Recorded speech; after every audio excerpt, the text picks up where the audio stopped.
और स्वामी प्रसाद मौर्य अब से कुछ ही देर बाद समाजवादी पार्टी का दामन थाम लेंगे। उनके साथ धर्म सिंह सैनी और दारा सिंह भी साइकिल के साथ जुड़ेंगे। तीनों मंत्री पद के साथ साथ बीजेपी से भी इस्तीफा दे चुके हैं। स्वामी प्रसाद मौर्य 3 दिन पहले योगी सरकार से इस्तीफा देकर सभी को चौंका चुके हैं। लेकिन आज ढोल नगाड़ों के जश्न के बीच ये तस्वीरें आप स्वामी प्रसाद मौर्य के घर के बाहर से देख रहे हैं, जहां पर समर्थकों का जमावड़ा लगा हुआ है। अब से कुछ ही देर बाद औपचारिक ऐलान किया जाएगा कि स्वामी प्रसाद मौर्य समाजवादी पार्टी के साथ जुड़े हैं। धर्म सिंह सैनी और दारा सिंह भी इस लिस्ट में शामिल हैं।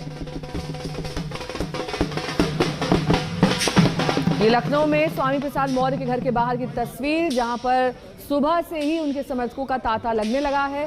11 विधायकों की बगावत अब तक देखी जा चुकी है। थोड़ी देर बाद समाजवादी पार्टी में स्वामी प्रसाद मौर्य शामिल होंगे।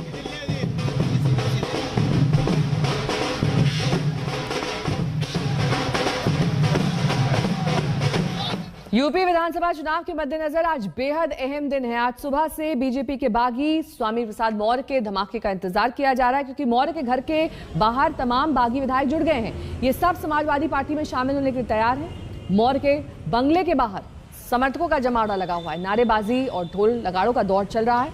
वहीं बगावत अभी रुकी नहीं है। दावा यह किया जा रहा है कि 2 दर्जन से अधिक विधायक समाजवादी पार्टी का दामन थाम सकते हैं। वहीं बीजेपी आज ही अपने उम्मीदवारों की पहली लिस्ट जारी करेगी। कल केंद्रीय चुनाव समिति की बैठक में उम्मीदवारों के नाम और सहयोगियों के साथ सीट समझौते पर लंबा मंथन चला है। इस सब के बीच अयोध्या में योगी के स्वागत में मिठाइयां बंटने लगी हैं। माना जा रहा है कि उनके अयोध्या से चुनाव लड़ने पर पार्टी ने मुहर लगा दी है, बस ऐलान बाकी।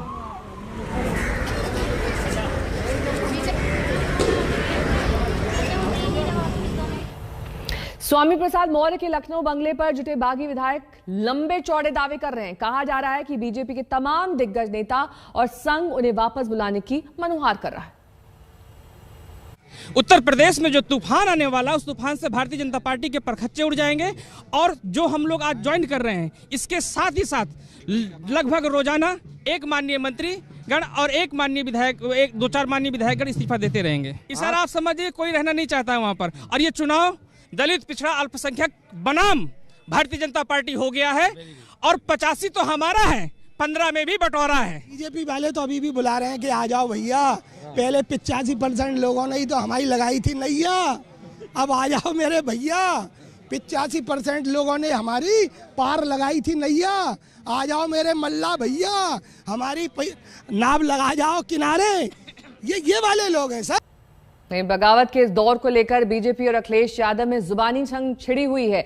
डिप्टी सीएम केशव प्रसाद मौर्य के मुताबिक सारे गुंडे और सारे माफिया समाजवादी पार्टी की शरण लेने को बेकरार है। यह सारे के सारे लोग सारी मर्यादा को भूल करके गुंडे, अपराधी, माफिया, दंगाई, जो भी इस प्रकार के लोग हैं, वो समाजवादी पार्टी की शरण में जा रहे हैं। भारतीय जनता पार्टी जनता के आशीर्वाद से, कार्यकर्ताओं के परिश्रम से 2022 के चुनाव में करारा जवाब देगी। फिर 300 से अधिक कमल खिलेगा, भाजपा की सरकार बनेगी, सपा, बसपा, कांग्रेस का सुपड़ा पूरी तरह से साफ होगा। उत्तर प्रदेश की जनता ने देखा है कि किस तरीके से नफरत की राजनीति हुई है, शोषण की राजनीति हुई है, लोग अपमानित हुए हैं। इस सब बदलाव के लिए, प्रोग्रेसिव पॉलिटिक्स के लिए, और उसी कड़ी में जब पिछली बार स्वामी साहब मौर्य जी साथ आए, हमें खुशी है। उनके साथ और साथी भी आए हैं। समाजवादी पार्टी की जो आने वाले समय में लड़ाई है, उसको और आसान किया। आज दारा सिंह चौहान जी भी समाजवादी पार्टी के साथ खड़े हो रहे हैं। तो मुझे खुशी है इस बात की कि पूरा उत्तर प्रदेश एक खुशहाली की पॉलिटिक्स करना चाहता है। तो आज सुबह 11 बजे का वक्त तय था, लेकिन फिलहाल इंतजार बढ़ता जा रहा है। सारे बागी समाजवादी पार्टी में शामिल होने को तैयार हैं। स्वामी प्रसाद मौर्य के घर के बाहर सुबह से ही जमावड़ा लग गया है। मौर्य ने कल बीजेपी पर तीखा हमला बोलकर वापसी और मान मनोबल की सारी गुंजाइश खत्म कर दी थी। अगर दुश्मन को चित करना है तो थोड़ा बड़ा दांव तो चलना पड़ता है। मान मनोबल, 3-3, 4-4 नेताओं की घेराबंदी, आरती उतार करके उसको खुश करने की कोशिश। जब आरएसएस नाग के रूप में आरएसएस, सांप के रूप में भाजपा हम लोगों का हक निगल अजगर की तरह रही है, तो स्वामी को नौला बनना पड़ेगा। और स्वामी रूपी नौला इनको कुतर कुतर कुतर करके टुकड़ों में ऐसा बांटेगा कि इनको भी छठी का दूध आएगा कि किसी से मेरा पाला पड़ा है। 14 तारीख को तो वैसे भी सबसे बड़ा धमाका होना है और 14 तारीख के बाद भी ये इस्तीफे का सिलसिला चलता रहेगा। वहीं बीजेपी में मची इस भगदड़ पर अखिलेश के सहयोगी ओम प्रकाश राजभर चुटकी ले रहे हैं। 2 महीना पहले बता दिया था कि 1.5 दर्जन मंत्री फाइनल हो गए हैं। क्योंकि ये हम लोग आपको अक्टूबर में ही हम अपने साथ ले जाने वाले थे, लेकिन भारतीय जनता पार्टी अगर उस समय हम ले जाते तो ईडी और सीबीआई का इस्तेमाल करके फर्जी मुकदमे लाद करके इनको जेल भेज देती, तो दिक्कत होती। तो हमने कहा कि सब लोग रुके रहो, आचार संहिता लग जाने दो, उसके बाद तो फिर होगा ना, इनका मुकदमा लगेगा और चुनाव मैदान में हम लोग होंगे। और अब वहां बचा कौन है? वोट दिलाने की हैसियत में भाजपा के पास कौन नेता है, आप बता दीजिए। सिंगल कोई है बचा? जो बचा है आपको 18 से 20 तारीख के बीच में वो आपके पास खड़ा होगा। वो अखिलेश के यहाँ फोटो खिंचवा चुका है आहो, सिर्फ इस्तीफा राजभवन भेजना है। दरअसल समाजवादी पार्टी का अपना कुछ नहीं है, वो दूसरे की व्यवस्था से सामान लेकर के अपनी दुकान चलाने का प्रयास कर रहे हैं और सत्ता का सपना देख रहे हैं जो कभी पूरा नहीं होगा। स्वामी प्रसाद मौर्य आपके क्लोज थे, बहुजन समाज पार्टी में आप लोग साथ में रहे, आप लोगों को सफर रहा, क्या आपने सोचा था कभी कि वो पार्टी छोड़ के? देखिए, मैं उस पर कोई कमेंट नहीं करना चाहता, ये उनकी इच्छा है, लेकिन मैं समाजवादी पार्टी के बारे में कहना चाहता हूँ जो जिसकी अपनी कोई व्यवस्था ही नहीं है, वो दूसरे लोगों की व्यवस्था के सहारे अपनी दुकान चलाना चाहते हैं, वो कभी पूरा नहीं होगा। उत्तर प्रदेश के लोग पास से देख रहे हैं। मेरे सहयोगी अभिषेक मिश्रा इस वक्त तमाम जानकारी के साथ जुड़ गए हैं। अभिषेक, देखिए, ओम प्रकाश राजभर तो 1.5 दर्जन लोग गिना रहे हैं।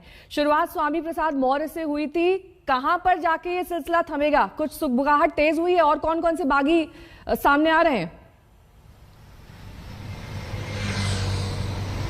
अभिषेक, आपको मेरी आवाज आ रही है? जी बिल्कुल, हेलो जी। अभिषेक, सवाल मेरा ये कि 1.5 दर्जन लोग ओम प्रकाश राजभर ने गिना दिए, सिलसिला शुरू हुआ स्वामी प्रसाद मौर्य से, कहां पर जाकर खत्म होगा?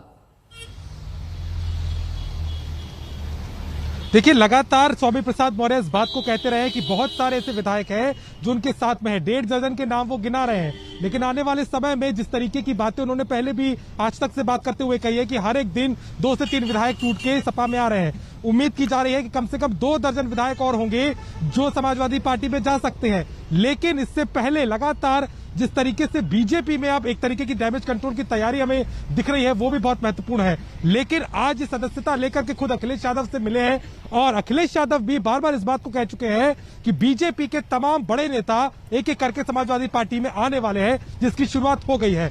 शुरुआत स्वामी प्रसाद मौर्य ने की, उसके बाद धर्म सिंह सैनी, दारा सिंह चौहान और तमाम जितने वो विधायक लेकर के आए जिनकी फहरिस्त लगातार बढ़ती जा रही है, उससे लगता है कि आने वाले दिनों में और भी नामों में लोग सामने आ सकते हैं, जिसको लेकर के स्वामी प्रसाद मौर्य काफी कॉन्फिडेंट नजर आ रहे हैं। जी बिल्कुल लौटेंगे आपके पास अभिषेक, क्योंकि आज बेहद हलचल भरा दिन यूपी की सियासत में रहने वाला है। यूपी बीजेपी के बागियों पर केंद्रीय कृषि मंत्री नरेंद्र सिंह तोमर ने तंज कसा है। तोमर के मुताबिक कुछ लोग मुंगेरी लाल के सपने देख रहे हैं। उत्तर प्रदेश में जो भारतीय जनता पार्टी का नेतृत्व है वो सारी परिस्थितियों पर निगरानी रखे हुए है। इस्तीफा देना कोई बहुत आश्चर्यजनक नहीं है। उत्तर प्रदेश राजनीति में ऐसे होते हैं जो मुंगेरी लाल के हसीन सपने देखते रहते हैं, तो उनको कौन रोक सकता है? लोकतंत्र।